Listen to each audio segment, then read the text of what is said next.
Bagidi, dan Moddu Bagidi, dan Shehu Umarul Kanya, dan Shehu Ahmadu, dan Moddu Bijangel, dan Moddu Bolube,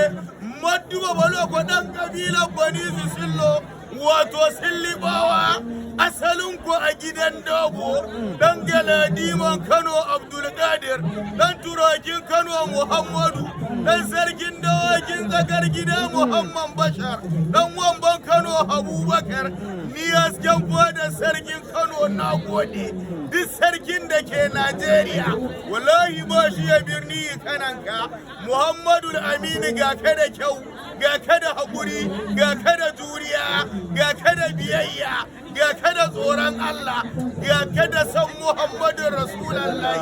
Turawa ma suka zo Kano, suka ce the emir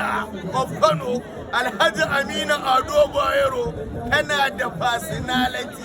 ni kuma ina da yar boko. Allah